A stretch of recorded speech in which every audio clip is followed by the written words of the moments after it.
Welcome to another edition of Inspired Stories, where leaders share their experiences so we can learn from their successes, how they've overcome adversity, and explore current challenges they're facing. Welcome to another edition of the Inspired Stories podcast, where leaders share their experiences so we can learn from their successes and be inspired by how they've overcome adversity. My name is Anthony Codispoti, and today's guest is Andy LaPointe, co-founder of Traverse Bay Farms, a health-focused company specializing in fruit-based products. This includes things like fruit concentrates, fruit capsules, fruit powders, dried fruits, and many, many other items. They are based in northern Michigan and have won 42 national food awards at the largest professional food shows in America. They have been featured in a number of magazine articles, online news stories, and included in 2 nationally published natural health books. Their products are distributed in 42 states and 5 countries. Andy has a diverse background as he has a great deal of experience in fintech, blockchain, and mutual funds. He was formerly a Series 7 stockbroker and has a rare blend of sales and marketing, creating education systems, financial and analytical analysis, e-commerce, and public speaking. He teaches courses, has written many books. He's been interviewed extensively by some of America's largest publications on subjects of crypto, small business startup, factoring, acquisitions, and exit strategies. Now, before we get into all that good stuff, today's episode is brought to you by my company, Add Back Benefits Agency, where we offer very specific and unique employee benefits that are both great for your team and fiscally optimized for your bottom line. One recent client was able to add over $900 per employee per year in extra cash flow by implementing one of our proprietary programs. Results vary for each company, and some organizations may not be eligible. To find out if your company qualifies, contact us today at addbackbenefitsagency.com. Now, back to our guest today, the co-founder of Traverse Bay Farms, Andy LaPointe. I appreciate you making the time to share your story today. Thanks, Anthony. I really appreciate you having me on. Looking forward to have a great podcast. All right. So, Andy, tell us in your own words, what does Traverse Bay Farms do, and how did you first get started with this? And that's an interesting story. Traverse Bay Farms, we're a health and wellness company that offers all natural products, which is with using as much locally grown ingredients as possible. And being based in northern Michigan, we're right on the 45th parallel north, Bel Air, Michigan. And the 45th parallel north is known as the Goldilocks scenario for growing fruits and vegetables. So basically what this means, it's not too hot and it's not too cold. And some of the best fruits and vegetables are on the planet are grown along the 45th parallel north, including Washington apples, grapes out of France to make great tasting champagne and wine, as well as northern Michigan with our cherries, apples, and peaches. And so how did this all come about? How did you was Traverse Bay Farm something you started from scratch, or was it something that you bought into? How did the idea for all this come along? Actually, that's a very interesting point and a very interesting question because as you mentioned in the interview, the introduction, I was a Series 7 stockbroker, registered investment advisor, and a mutual fund wholesaler for 15 years, traveling 150 nights per year. So I spent a lot of nights on the road. And the company that I was working for was actually headquartered in New York City. And I was in the World Trade Center about 2 weeks before 9/11. So I spent a lot of time in New York, walking the Trade Center towers. And during that fateful day, I was actually in Covington, Kentucky. And being in the financial services industry, it's a very small industry. And I knew some folks that actually worked in the Trade Center. Fortunately, a lot of those individuals did make it out, all the individuals that I knew. But as I was driving home from Covington, Kentucky back to Bel Air, Michigan, which is about a 6.5, 7-hour drive, I came up with the idea of, number one, Anthony, you could have been on those planes or in the towers, or I could have been on those planes since I was traveling 150 nights per year, 75,000 airline miles. As I was driving back, I made the decision to completely alter my lifestyle where I didn't have to be on the road anymore. And as I was driving back, I came up with the idea of launching Traverse Bay Farms, which is the gourmet food company. And we can talk a little bit more about that when I was younger, working in the food industry and the family's pizzeria business as well.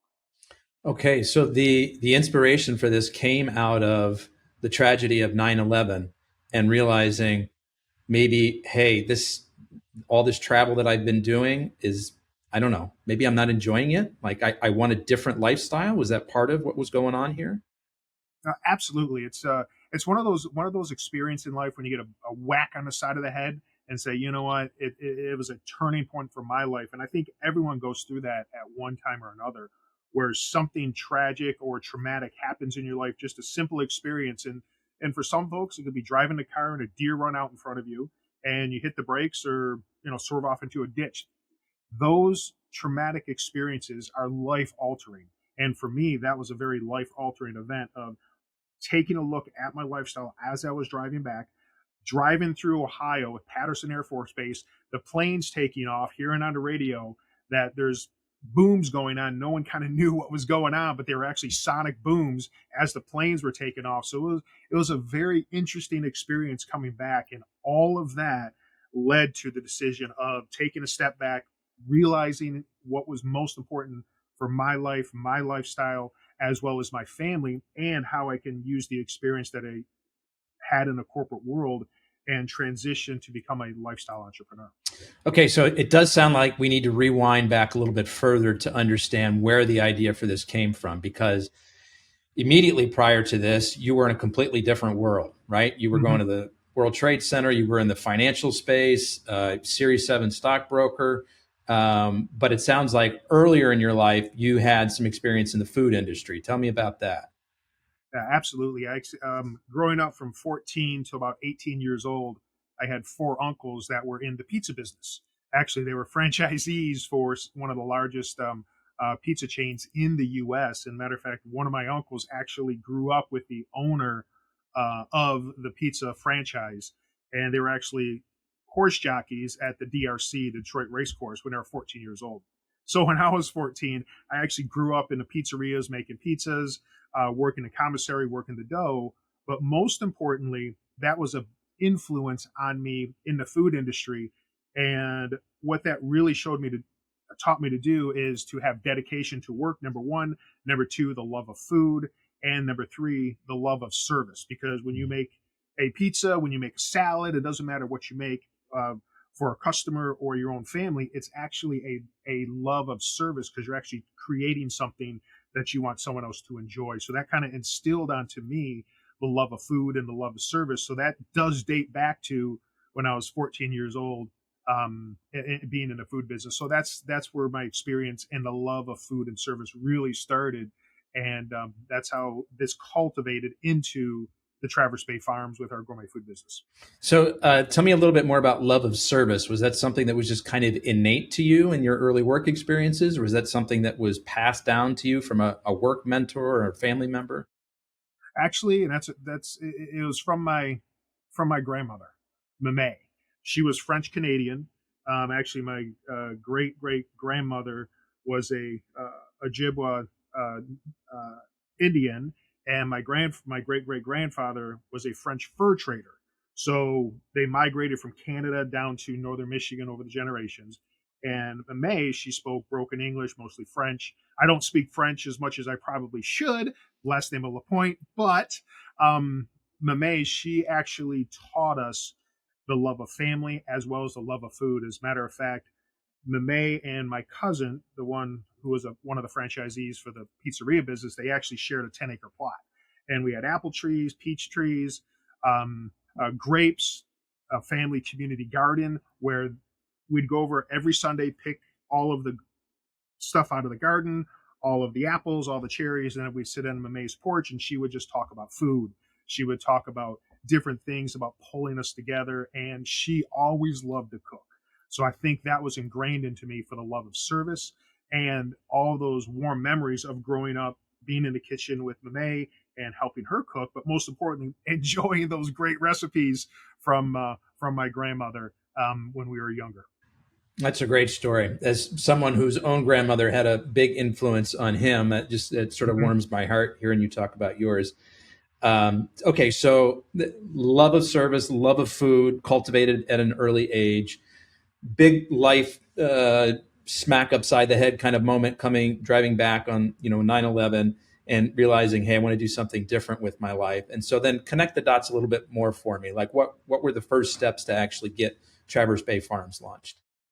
Yeah, the company started in 2001, and being in northern Michigan, we had access to a lot of the co-ops. We had access to a lot of the farmers, where all of the produce was being grown and at our fingertips, basically. So that allowed us in 2001 on September 12th.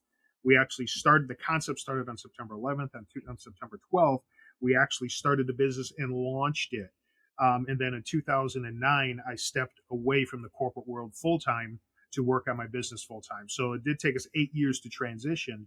So from that 8 years of 2001 to 2009, we transitioned. Our first product was a cherry juice concentrate, which was made with Michigan Montmorency cherries, helps with maintaining natural joint health and such. And then we moved on to different fruit-based products.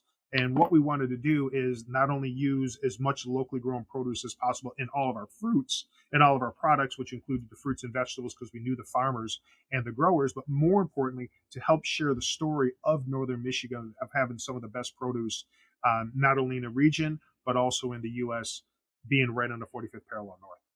And so your goal was to use as much locally grown fruit as possible. It was important to you, important to the identity of the brand known as Traverse Bay Farms.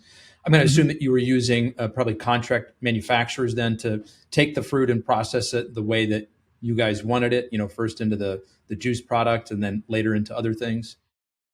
At first we did from that standpoint, because as we were growing the business, we wanted to, number one, have a proof of concept where we did have recipes, and the recipes really date back to on my grandmother's porch, cinnamon pickled baby beets, bread and butter pickles. That kind of dated back to those concepts and ideas of doing that. And a matter of fact, talking about recipes, I still remember when I was younger, towards the later years of my grandmother's life, she would pull all of our aunts in, some of our uncles, and we'd sit on her porch. And each one of my aunts and some of my uncles had a 3-ring binder.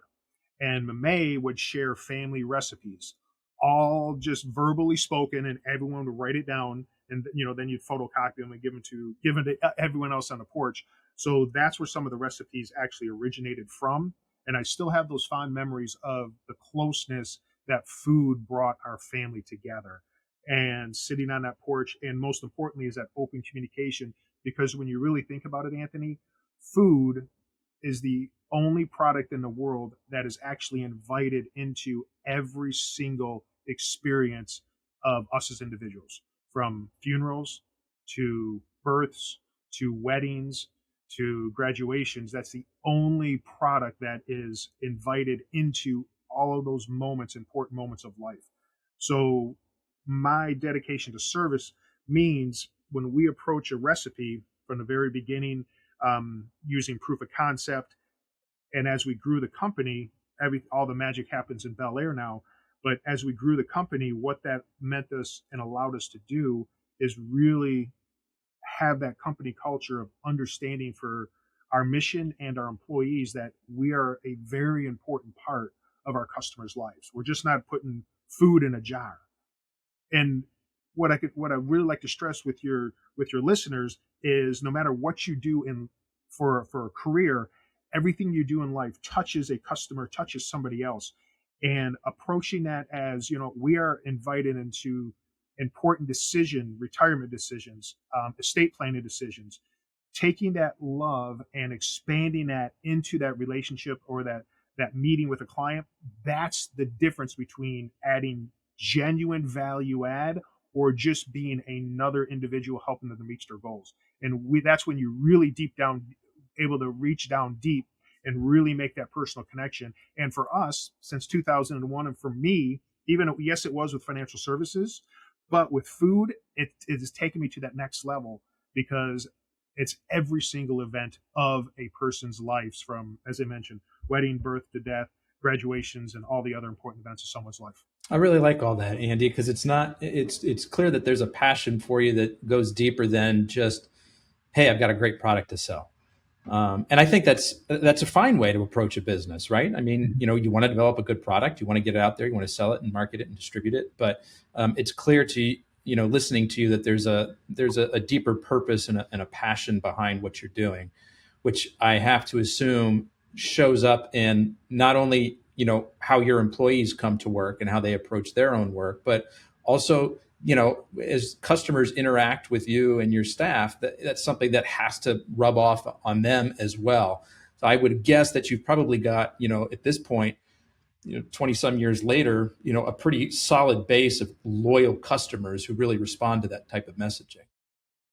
Absolutely. And most important is when we reach out to our customers, it's more, as you mentioned, Anthony, it's more than here's a new product, we want you to buy it from us. It's here's a new product, yes it is, but this new product, and for example, in today's day and age, you have high inflation, high prices, folks are on a limited budget just because all of us are getting squeezed all over. So what we try to do with all of our products, and then a new product, because having a new product and asking someone to try something new, it's a big risk on our part, but more importantly on the customer's part, because they're taking something of value, which is their money. They've gone to work, spent an hour out of their time, earning $50 or $100 or $20 an hour. It doesn't matter. They took an hour out of their time, and we're asking them to give part of that money or value of their life to us. So what we try to do in all of our new products is, number one, offer the product, which is outstanding, winner of 42 National Food Awards. Right. So we have proven we can do that. But more importantly, we want to share with our customers how they can use that product with every meal of the day: breakfast, lunch, dinner, snacks. So what that allows us to do is, again, add that value, because when you have a quarter jar of cherry salsa, you don't want to eat salsa and chips every night, although it's good and it is a national award winner. Shameless plug there. But more importantly, how do I enjoy that with breakfast? So we do include a free downloadable recipe cookbook that includes all of our products for breakfast, lunch, and dinner. Cherry salsa on a breakfast burrito. You can do cherry salsa on a meatloaf. For example, meatloaf is traditionally a tomato-based product. You have meat and tomatoes, basically. With cherry salsa, you can put a trench down the top of the meatloaf, pour some cherry salsa in there, which is that last quarter of the jar, and as that meatloaf cooks, that cherry salsa is going to kind of seep through the middle of that meatloaf. So you have kind of like a cherry meatloaf Danish, which is excellent. But most important, it shows the value add for our customers. Again, we're not sharing a product. We want to share an experience that our customers can enjoy with every meal of the day and every event of their lives as well.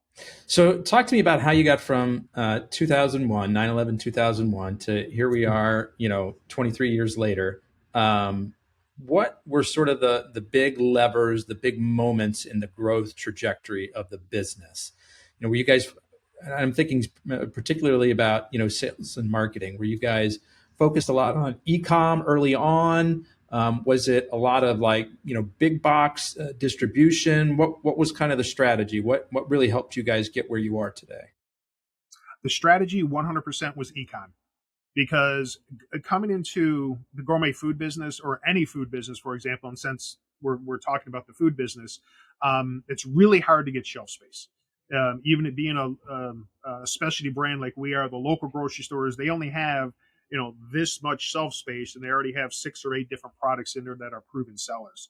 So our whole strategy was go direct to the customer, B2C. And what that allowed us to do is, number one, have an increased profit margin compared to having a distributor and wholesaler in place. Number two, it allowed us to tell our story directly to the consumer and build that loyal customer base.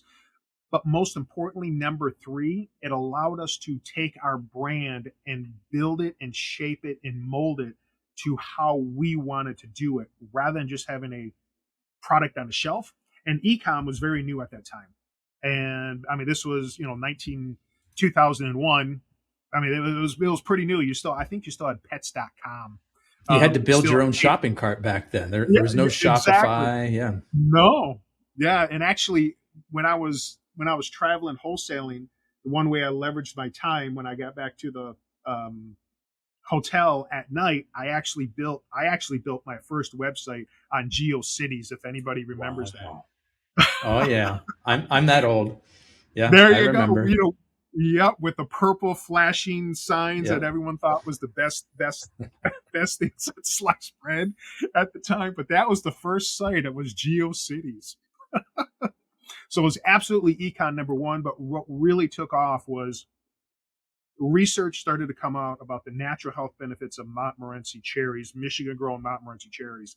And one of the websites, msn.com, did a story about the health benefits of Montmorency cherries. And it just so happened we were referred to the journalist, reporter, I don't know what term you'd use way back then, who actually wrote that article. And we were included in that MSN article Wow. as one of the sources for tart cherry. And come to find out, the journalist was referred to us by a friend of a friend or a customer or something. But we were actually included in that. And that really took off. And that really helped us with sales, proof of concept, but more importantly, getting the product into the marketplace. Wow. And it's interesting. I wonder what your trajectory would have looked like without that article. Maybe still would have been very successful, but could have taken longer. But it's interesting. I've been involved with businesses myself where just, one press mention can be enough to get you sort of on the way, and that you can sort of ride the crest of that wave. Mm-hmm. And fortunately, that was very early in our growth.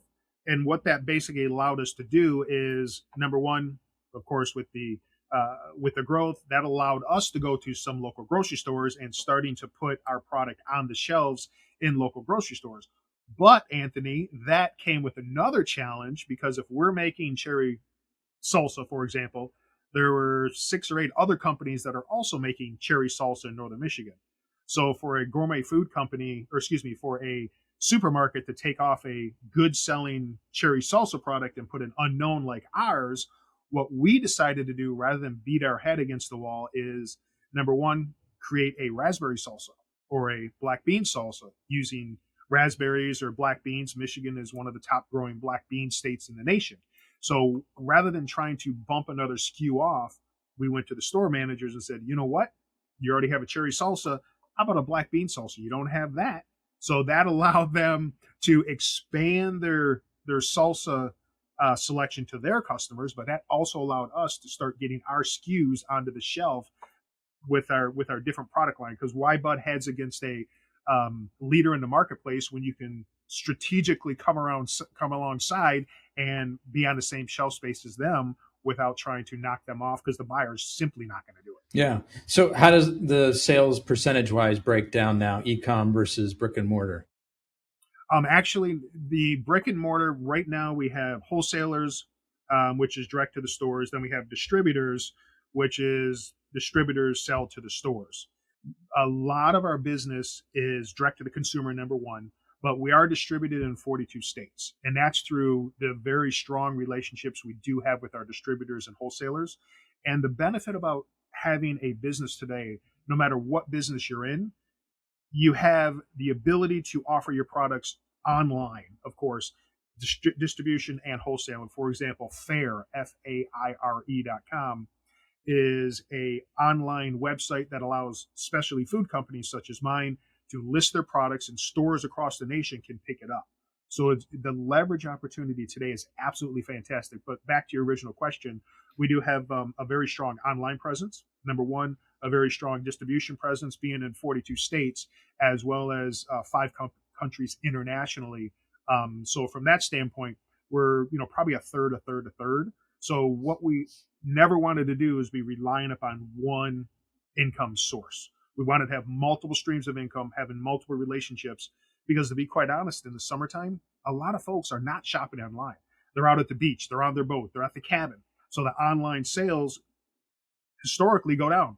But the nice thing about that, being in the stores, they're on the beach, they're at the cabin, they're on the boat. They go to the local retail stores and they buy our products. So the online sales during the summer are like this, and like that, and then the summer sales for our distribution are like that. So it offsets us. So we're still meeting in that fulcrum sweet spot of the marketplace. That's why we have multiple streams of income. That's great. Andy, talk to me about the importance to you of approaching work with purpose. and avoiding sort of the busy work that can trap a lot of us? And that's a great question. I know busy work is very easy to do, especially in today's day and age. I mean, you have your mobile phone, you have your social media, your emails going off, you're getting 20 spam calls an hour like we do all the time, and you're trying to stay on track. And what I'd suggest is your listeners grab a pencil and a piece of paper, or on your typewriter, write down two things. What is my long-term goals and what are my lifetime goals? Although they sound similar, Yeah. they're completely different. Long-term goals are, I want to buy a house in 5 years. I want to be debt-free in 2 years. I want to, pay off the kids' college in 6 years or whatever it is. Those are long-term goals. And they do have deadlines. I want to pay off the house in 5 years, be debt-free in 5 years, so on and so forth. But a lifetime goal is a goal that you must accomplish. And a lifetime goal is the overarching lifestyle or goal that you have for yourself and your family. And for example, my lifetime goal is a lifestyle. And my lifestyle is to be a lifestyle entrepreneur, which you create the lifestyle that you want for you and your family, no matter what that lifestyle is. And then you create the income to support that lifestyle, no matter what that lifestyle is. For me, it's about lifestyle. So what that means is I need to be focused on, number one, multiple streams of income to support that lifestyle and the freedom and flexibility, because that's a lifetime goal for me. Number two, I need to, sorry to keep saying I need to, but the point of the matter is my focus is to focus on what allows me as a person to become what I agreed to with God or the universe before I came to this realm. What was my mission before I came to this realm? And when you really think about that, take a step back and really think about what did I want to become before I came to this realm? And the best way to do that is to look back at the activities we did as kids. Because a lot of times when we were young, we were carefree. We're 7, 8, and 10 and 12 years old. We love to draw. We love to go fast on our motorbikes. We love to, build forts. We love to whatever we wanted to do at that time. But when you really think about it, that's your true passion. And over life, we get lost into trying to make a living. We go out and we get whatever job we can. I mean, again, for me, the love of service, which translated into food with my grandmother, Mame. But number two, I enjoyed numbers. I enjoyed finance. I really liked not so much counting pennies and stuff like that, but how to make those pennies grow. For me, I just like that. And with my lifestyle, I kind of weaved and stayed within that path. Not to say, like all of us, we make mistakes along the way and lose 3 or 5 years of our lives by doing busy work. But back to your original question, what is your lifetime goals and what are your long-term goals? Because the long-term goals funnel up into your lifetime goals. So what advice would you give somebody, who's trying to figure out, what that, you're talking about going back to, what was your purpose before you came here? Like thinking about what you enjoyed doing as a kid. And you're like, I don't know. I, played football in the backyard, but that doesn't really help me sort of with a career path here. What sort of coaching could you give there? The best thing to do is go into the silence, where you go into the silence, you turn off the phone, you turn off all your social media communication, you turn everything off, and you sit still. And by doing that, that allows you to calm the mind, calm the body.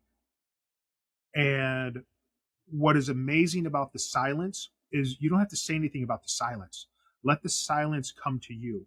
And what I mean by that, just let your mind wander. And doing this 2 and 3 and 4 days and 5 days, because it does take 21 days to create a new habit. Doing this consistently 5 and 10 minutes every single morning, that will allow you to see a consistency and a pattern of thoughts that are coming into your mind, motivation and encouragement that is coming to you from the silence, because it's very easy to get caught up into the world. So what I would suggest is sit down, take a step back, turn everything off, 10, 15 minutes, especially in the morning. Wake up in the morning, go into a quiet room, go into your office, turn everything off, and just sit and think. Secondly, have a pen and paper next to you, or you don't want to turn on your computer because a pen and paper, there's research that suggests that the action of the hand as you're writing actually connects the brain to the hand and the hand to the brain and allows you to think deeper. It's the motion of the hand of writing. So pencil and paper, take a step back into the silence for 21 days, 5 to 10 minutes a day, which isn't that much, and take a step back and write down the thoughts that come to you.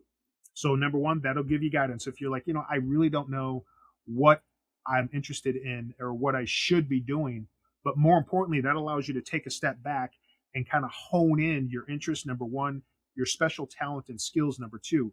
And Anthony, you mentioned when you were a kid loving throwing a football outside, that really does have a small inclination or a small direction because number one, that may mean you're not meant to be sitting in an office. Number two, or a hybrid job. Or number three, as a coaching job. Or number four, that could be something where you like to work physically with your hands. So little activities like that, take a step back and say, I like this. I like throwing a football in the backyard. What does that really mean? As I mentioned, like working with my hands, potential coaching, not working in office, having a hybrid job. So what that does, that allows you to focus your activities in, and most importantly, allows you to take a step back and say, what I'm doing now is exactly what I should be doing, what it's meant to do. I never thought about that way. Or what I'm doing right now is maybe only 50, 60% of what I should be doing. And that allows you to focus into your lifetime goals rather than your long-term goals. So we've been talking mostly about Traverse Bay Farms up to this point, but you've got a really interesting history before that and parallel to it. Are you still doing a lot of education and coaching and public speaking? Is that still part of your life? Yes, it is. Yes, it is. Because the benefit about educating and coaching and speaking, if you do it with your children or if you do it to get paid or no matter how you do it. I mean, Anthony, we're coaching right now. What that allows you to do is express your expertise, number one, but more importantly, it allows you to give back to the world, to the greater universe. And by approaching it as I am coaching my children, I'm coaching my grandchildren, I am coaching for big brothers and big sisters, I'm encouraging them. It allows you to give back to the world because what that always allows you to do is have a sense of give back, appreciation, and gratitude rather than saying I'm only doing everything in this world for me, me, me, me, me, me. It's more importantly, gives you the satisfaction of knowing that the universe is out there and everything you put out into the universe from encouraging and coaching, it allows you to have appreciation and gratitude. And the more appreciation and gratitude that you have in your life, I believe it allows you to really calm your mind, calm your body, and most importantly, allow you to really focus in on what's most important to you, your lifetime goals. And your lifetime goals allows you to give back to the universe. And giving back to the universe is your kids, somebody you don't know, and we don't know how we're going to affect other people. Someone could be listening to this podcast, Anthony, or any of your other podcasts and say, you know what, that was an aha moment. That's exactly what I needed in my life. And that's by us coaching, by us giving back to the community, giving back to quote unquote the universe, because we don't know how it's going to affect us. And we've all heard stories and seen movies and such where someone's been affected in such a positive life, in a positive way, somewhere down their life, it actually comes back to us in a very unknown or small way. We don't know how it's going to come back to us. It could be 6 degrees of separation or 1 degree of separation, but the approaching it as appreciation and gratitude and giving back. And again, that allows us to create calmness, not only for ourselves, but also achieve our lifetime goals. So talk to me a little bit more about some of your financial background. Series 7 stockbroker, you were, going to New York City, you were traveling a lot, speaking a lot. Looking at your profile, I see, a background in crypto and blockchain, and kind of help me wrap my arms around that part of Andy LaPointe. That's a really good question, because most important, everyone has opportunities in their lives to look at and focus on. But as long as they dovetail together, that's where you're able to take the experiences from one part of your life and use it in a different part of your life. For example, with crypto, I actually learned about crypto way blockchain way back when in 2013. I was actually sitting with a friend of mine who was a sushi chef at one of the local sushi bars, and he was taking a break. We're having to take a break. He's like, hey, did you ever hear about something called blockchain? I'm like, no, I never heard anything about blockchain. He goes, you ever hear Bitcoin? I'm like, no, I never heard about Bitcoin. So basically, my introduction to Bitcoin was over a California roll and some sake at a sushi bar back in 2013. So the way that dovetailed in, that was from my experience as a financial advisor from 15 years in the corporate world. I'm like, you know what? What is blockchain? What is crypto?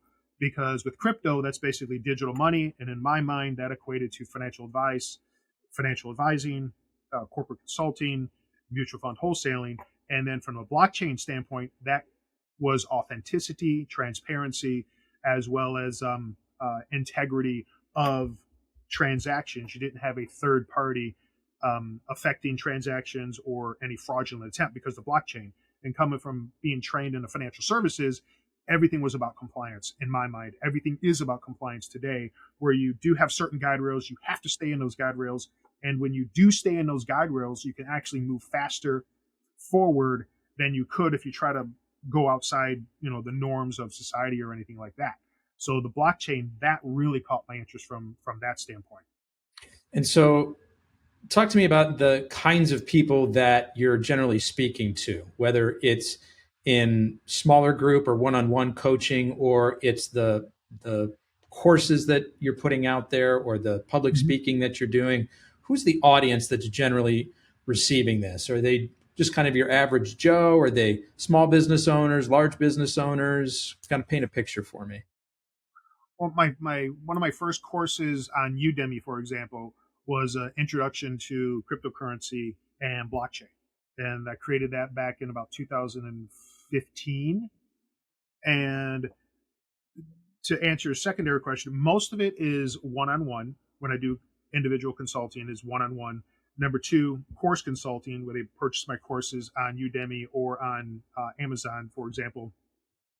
My daughter and I wrote a series of Bitcoin books. The first one is Bitcoin Smart Kids. And it's simply a 15, 18-page book teaching the very basics of Bitcoin to children. And it doesn't matter, when I say children, it doesn't matter what age you are, because I think we're all children to a certain degree. And because if you can teach a very complex subject simply, that means you truly understand it. So my daughter and I, when she was 15, we wrote Blockchain Smart Kids. Talks about blockchain or Bitcoin. What is it? Then we did Metaverse Smart Kids. Talks about the metaverse, because she was interested in the metaverse. Then we did Blockchain Smart Kids. It talked about the blockchain, the hash rate, explaining it at a elementary level so anyone could pick it up. I had financial advisors that actually bought all courses, all three of those, all four of my books, and they actually called me up and say, Andy, this is, so-and-so. Just wanted to let you know, I read your books before I do a presentation to my clients about Bitcoin, because I really don't know what they are, because they're so simple. So it allows them to explain it to their clients on a very elementary basis. So number two, that is the books that we write. Number three, as I mentioned, one-on-one for small business owners.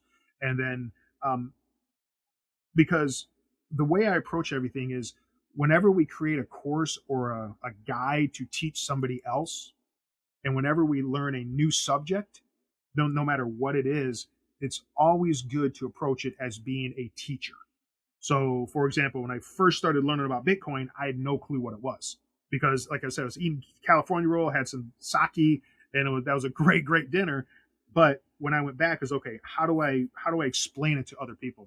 And one of the best ways to create a course, and if I could pass along to your listeners, is to, when you create a course or a book, write it as if you were being a teacher, number one, because you have to know your course material better than your students. So whenever you approach something new, you want to learn all the material as you were a teacher. Then you basically funnel that back and make that into the final course that you have. But whenever you learn a new topic, what you want to do is approach it as being a teacher. So you learn the best of it. So when you have a consulting session with a client, you are able to answer those questions that they may not know the need to ask, and you're answering those questions before they ask them. And so the folks that you're coaching, or the folks that are taking your coaching and then passing it along to their clients, what's the context of it? Are they trying to teach them how to invest in crypto? Are they trying to give them advice on maybe other real world applications of blockchain? What does all that look like? Well, from the crypto standpoint, the crypto are mostly courses in books.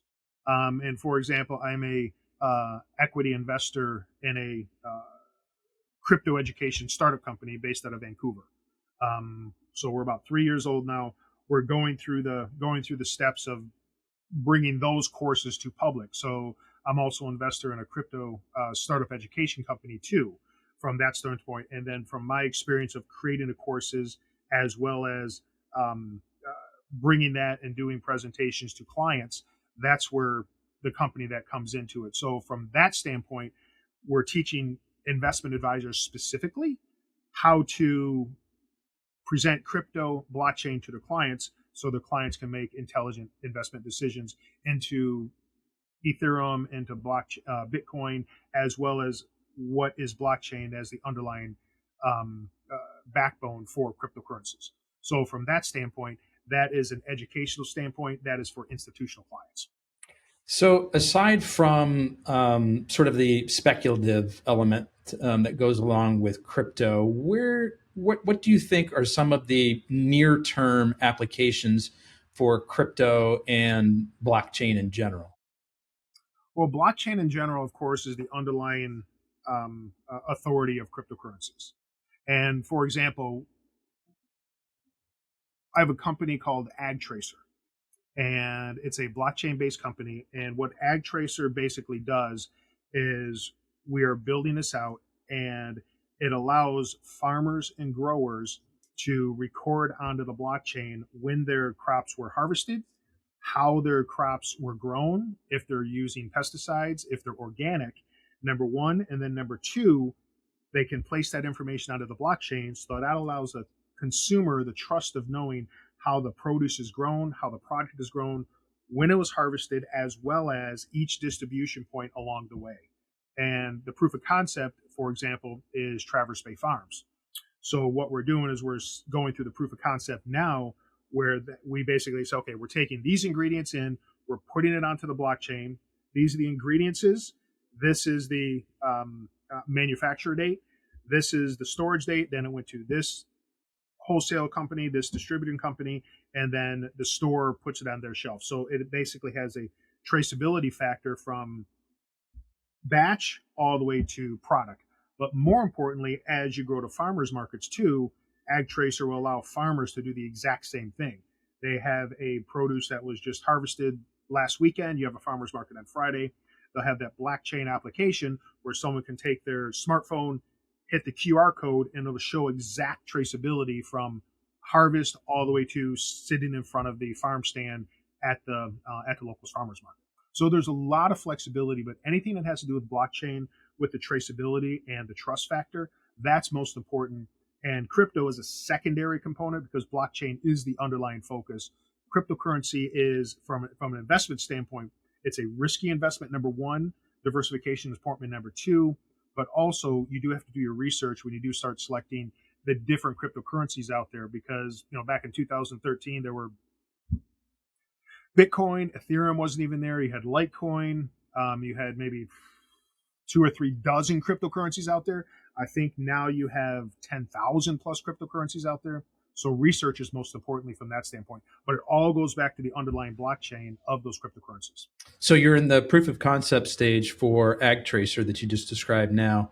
When Exactly. will a customer be able to see that QR code on a label and see it for the first time, that chain of custody? We're looking at probably second quarter of 2025. Okay. All right. So we're getting closer. Here we are. We're recording this in Q3 of 2024. Yep. So not too far off. What are some of the bridges that still need to happen for you to get there? What are some of the challenges that you're working through?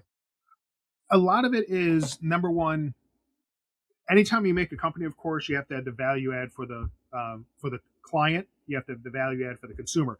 Number two is, how does a company make a profit? That's the point that we're working at. And there's a couple different business models that I prefer not to go into on this podcast that we're looking at.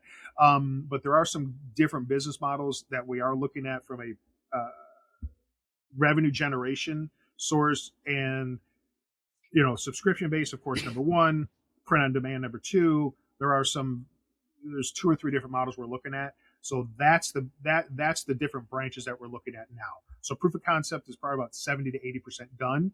So to make sure that we're going back, we're in the alpha stage right now, of course, then you have the beta stage. And then from what we're doing now, it's more importantly, how we're going to have income created so we can maintain the viability of the company, and most importantly, build the company into the future. What's the underlying tech? Well, we have the blockchain as the underlying tech from that standpoint. If I just go into that right now, if you don't mind. Absolutely. We'll have you back on to talk about it when the time is right. Yeah, we're looking at the second quarter of 2025, so right. About 6 months. Okay. So it's pretty exciting times. Yeah, very exciting. What other fun things are you involved with in the sort of blockchain, crypto? It doesn't even have to be sort of this new tech, like because I know you've got a long-standing background in mutual funds and wholesaling, and you had your Series 7. And what other kind of fun things are you involved with in sort of the whole financial realm? Well, that's from the financial realm. When I was traveling 150 nights per year, 75,000 airline miles. If I can back up just a little bit, and what else am I doing? One of the catalysts for a book that I wrote called Up North Dream, The Guide to Moving to Northern Michigan, was I was sitting on a plane, usually on Thursday night or Friday night, flying back from wherever in one of the 7 states that I covered. And the people next to me, where do you live? The standard sitting seatmate conversation. And a lot of the people said, hey, you live in Northern Michigan. How can you live in Northern Michigan and still have an income with what you want to do? How do you make a living in Northern Michigan? And this was before COVID. This was before work from home became popular. This was before everyone moved to their second home, sold their primary homes. So one thing that I focused on, and one thing that I still focus on, is how to design that lifestyle. And Up North Dream, the guy that moved to Northern Michigan, was actually a catalyst of those seat conversations. And you mentioned, how does it all tie into my financial services background? The financial services background allowed me to really get into the personal and intimate moments of a lot of people's lives, just like food does. Because when you think about it, when you're sitting across the table from a client, and I've heard things that they don't even share with their spouses.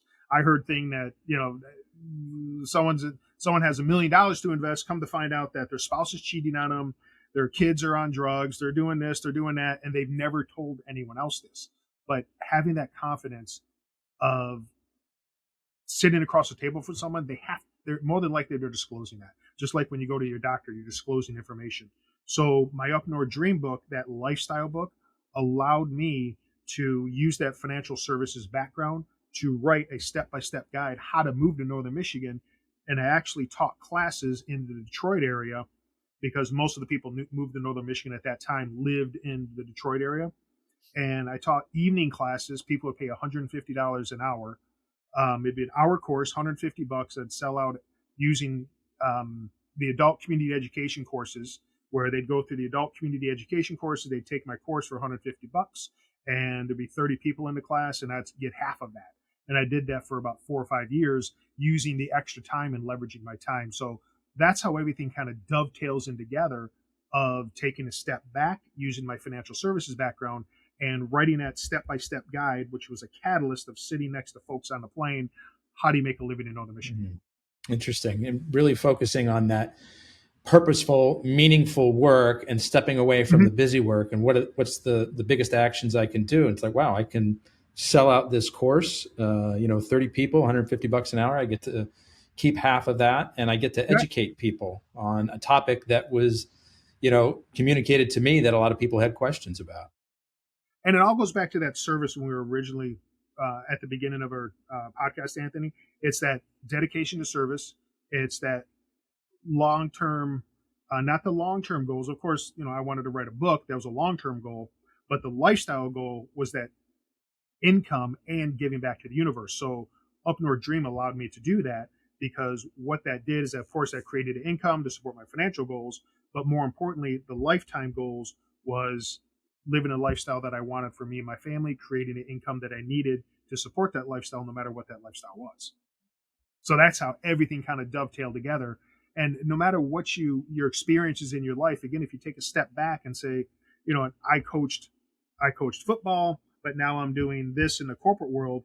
But if you take a step back and really think through your experiences, in all honesty, they dovetail together, even more than a lot of folks may give credit to.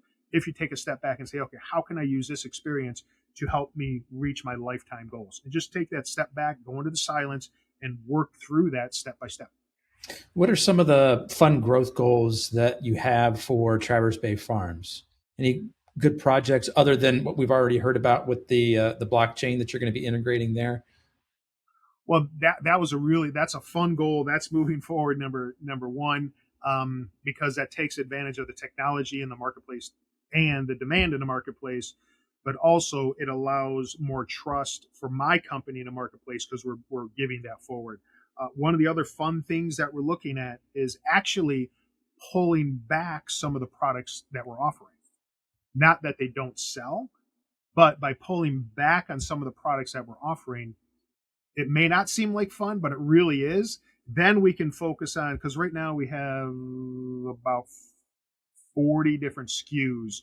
We want to pull that back to about 30. So about maybe a 20-25% pullback of our less selling products, number one.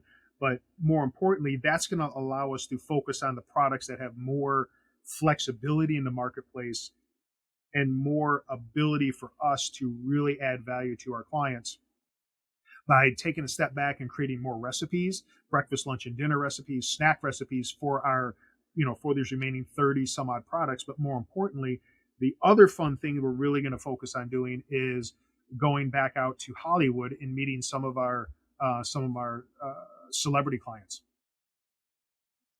So 2 things I heard there. Going to work on reducing the SKU count. Let's focus on the ones, the ones that you're going to remove. It's not that they're not selling, but you want to focus on the core hero products that are really moving quickly.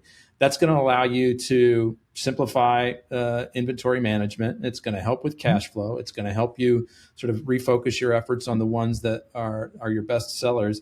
And then heading out to Hollywood to meet some of your celebrity customers. How is it that you know that some of these folks are customers? Are they already posting about you online?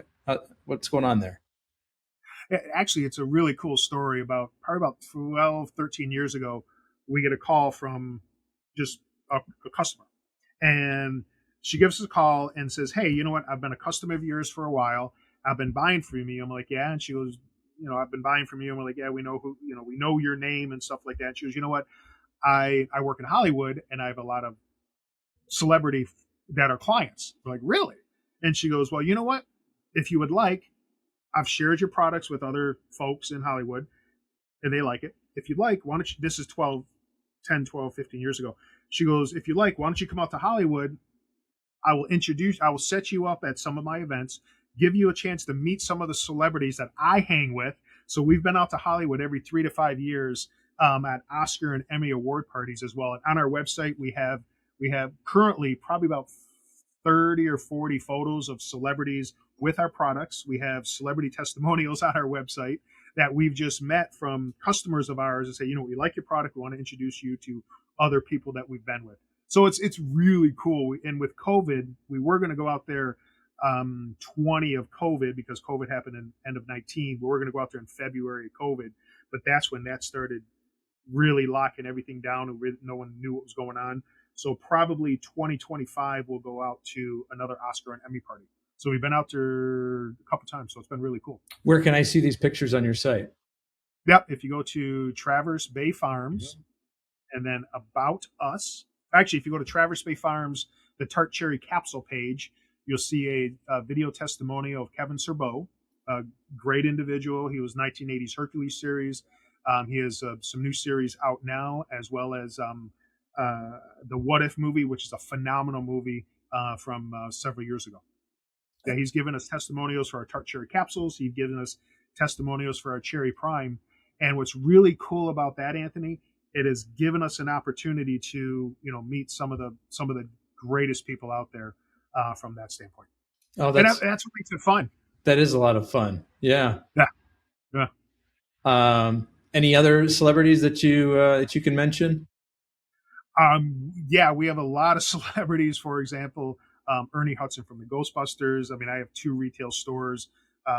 He's on our wall with our products. We have Sasha Cohen, Olympic medalist from a couple years ago. She has our tart cherry. Miss America, Miss Michigan, as well as a lot of other people. Joey from The Sopranos.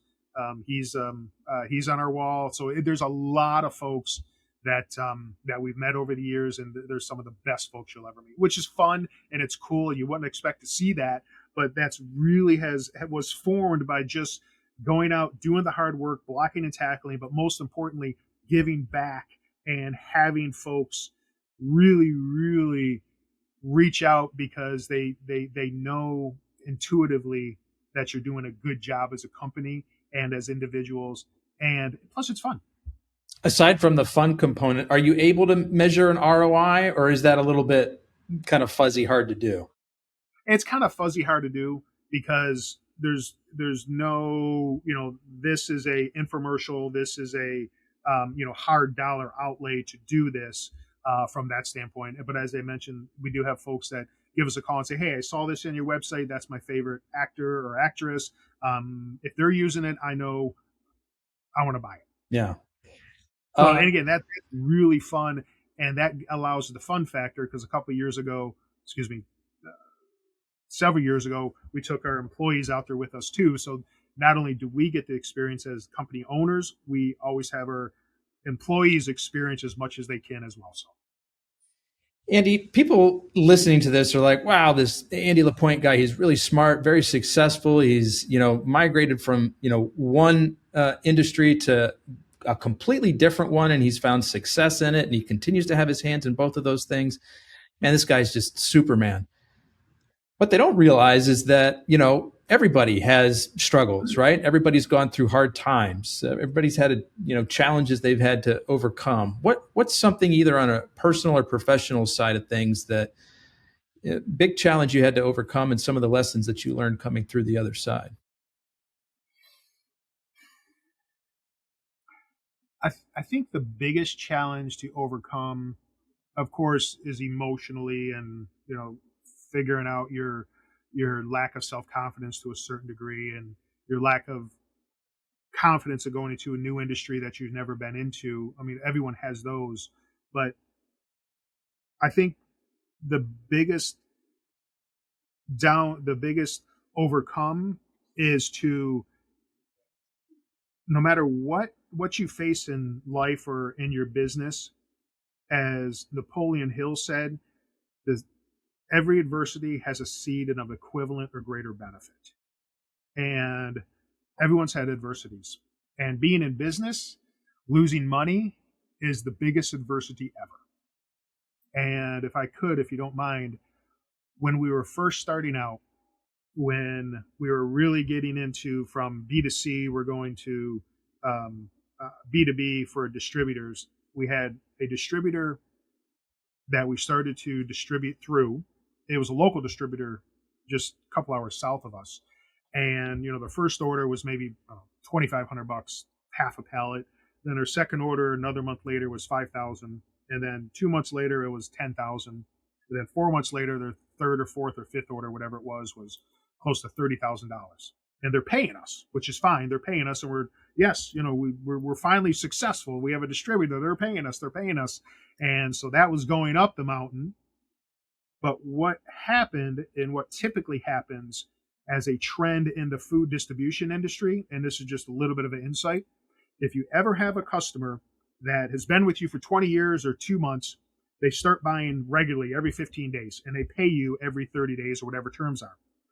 But if you have a customer that's buying from you regularly, Then on day 25, 5 days before the next payment is due, they place another order. So then you're 2 orders into them before that first payment is due. And then they do it for another month. Of course, you're sending it to them because they're a good customer. But long and short of it, one of the greatest adversities we had is out of customers that did exactly that. For about 6 or 8 months, they were a good customer. Then they started ordering more before the 30-day terms were up. So they were into us to about $30,000. I get a call that says, Andy, this is so-and-so. I'm very sorry. We're going bankrupt. Wow. So we're out 30 grand, 30 of hard money, our money that we sent, we trusted, and we've always had good relationships with our distributors. I make it a point to call them personally every month and a half to 2 months, how our sales are going, what do we need to do just to keep that open communication. But we lost $30,000. Some people, that's not a lot of money. Other people, that's a lot of money. For us, it was a lot of money and the surprise of doing that. So the adversity was, there's 2 things I can do. Number one, lose my mind because we just lost $30,000. Number 2, let it affect how I am going to move forward in the business. Or number 3, take the hit, get the most you can out of it, get some sort of return, and move on. No matter how hard it is. Ultimately, what happened was he declared bankruptcy. I said, I'm not going to take this hit. I'm going to do everything that I can within my power to get get the money back. So what I did is I drove an hour and a half south to the bankruptcy court, sat in front of the judge. The client was my ex-customer was sitting in front of the judge, and the judge says, okay, you're bankrupt, and did the gavel and everything. And my customer turned around and looked at me, and I said, what about my $30,000? He goes, I'm bankrupt. Too bad for you. Wow. Literally to my face in the courtroom as the judge is sitting up there as he's walking out. So that was a huge adversity. And again, there's a couple ways you could take that. Number one, is it going to take my business down? No. Number 2, because I'm not going to let it. Number 2, financially, that was a huge hit. Yeah. So we did have to retrench. We did have to take some hits like any company would, any newer company. But number 3, the seed of that adversity, that greater benefit, the equivalent of greater benefit, what I'm doing today is, again, not allowing my customers to take that secondary order before the payment terms are due, number 1. Number 2, limit my credit to my customers. Where back then I was like, yeah, you need 100,000, I'll give it to you. You need 50,000 worth of inventory, and I'm just throwing these numbers out, but you get the idea. I'll give it to you because I was desperate for the business. But what that allowed me to do is tighten up my mindset, tighten up my business model, but most importantly, tighten up my emotions to say no to certain types of business or say no to certain patterns and say, you know what? It's not worth it. This is not, I've been through it. It's not worth it. So the greatest achievement or the greatest benefit out of any adversity is to take a step back. I wrote down the Benjamin Franklin close. Way back in the day, my sales manager said, you know what, Andy, whenever you want to make a decision, you can use the Benjamin Franklin close. I'm like, what's the Benjamin Franklin close? He goes, you take a piece of paper, write a line down the middle. The pros are making the decision. What's the worst that can happen? If the pros have more bullet points than the worst that can happen, you make the decision yes. If the pros have less and the no's have more, you don't make the decision. So I did the Ben Franklin close on myself, and you do the same thing with clients, Mr. and Mrs. Client. Why I know you're interested in buying this car, but why what are your objections? Write the yeses, write the no's. If the no's outweigh the yeses, don't buy it. If the yeses outweigh the no's, then you buy it. But so I did the Ben Franklin close on myself, but most importantly, that allowed me to tighten up my mental attitude, and that's how I overcame it. Just to say no to certain types of business and certain patterns. Yeah, thanks for sharing that. That is a painful lesson to learn. Anybody who's been in business has experienced something along those lines. And in the early trajectory of your company, $30,000 was a lot of money. Yeah. But as you're looking back now and you're in a steadier, more successful place, probably grateful that you were able to learn that lesson at $30,000 as opposed to $300,000, right, later down the road. And it encouraged you, it forced you to make changes in how you approach things on the business side of things to prevent those bigger losses from potentially happening down the road. Yeah, absolutely. And one other point, if I could throw it out, Anthony, one of the things that I also learned from that experience is maintain your vendors and have a strong relationship with all your vendors. We do not jump from vendor to vendor to supplier to supplier, or excuse me, from supplier to supplier just to save 30 cents on a pound of sugar or 30 cents on a pound of cherries. We don't do that, because if we have long-term relationships with our suppliers will go to bat for us and with us when we need them. And although we were early in the company, we did have good relationships with our suppliers. And that's one of the reasons we were able to overcome it. Is I kind of said, hey, this is what happens to my suppliers. They said, you know what? We like working with you. You've always paid your bills. We're willing to give you 45-day terms or 60-day terms on some of our suppliers worked with us very, very well. That's huge. So I'd like to toss out, yes, you can always get something cheaper from somebody else, but that long-term relationship is vital in life. It's vital to have long-term relationships no matter what aspect of life you're in. So another way to overcome that, and another way to benefit from that we did, is keep your suppliers, keep your relationships as strong as possible and as long as possible. We rarely change suppliers. We rarely change suppliers for that reason. And that came out of that lesson. Well, part of it came out of that lesson of not changing suppliers. Andy, I just have one more question for you. Before I do it, I wanted to do two things. If you're listening today and you like today's content, please hit the subscribe, like, or share button on your favorite podcast app. Andy, I also want to let people know the best way to get in touch with you. What's that? Best way to get in touch with me would be two ways. The website, traversebayfarms.com, or 231-533-8788. There you go. Last question for you. What do you see are the big changes coming in? Let's focus on Traverse Bay Farms, that business. But maybe pick one big change that you see coming in the next 5 years that's likely to affect you guys. The biggest change is going to be more individuals, more people, more companies are going to be purchasing food online. And the purchasing food online, because not only the convenience, number one, the accessibility, number two, but most importantly, in my opinion, is by purchasing more and more food online, because we're specifically talking about Traverse Bay Farms, you have to have that trust factor. And by having that trust factor, you have to be everywhere at once. You have to be omnipresent with all of the social media channels, with all of your online marketing, not so much offline marketing, because if it's an online business channel, it's more of online marketing. So the biggest thing that we're looking at over the next 5 years is to take advantage of more food being purchased online from convenience.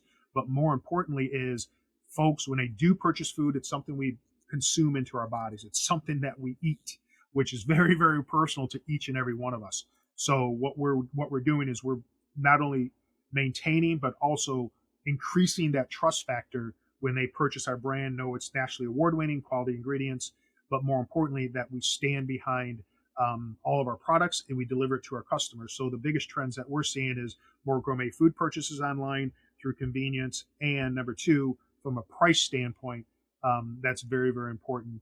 And then building that trust factor over the next 3 to 5 years. Terrific. Andy, I want to be the first one to thank you for sharing both your time and your story with us today. I really appreciate it. Thank you, Anthony. I certainly appreciate you having me on. Well, folks, that's a wrap on another episode of the Inspired Stories podcast. Thanks for learning with us today.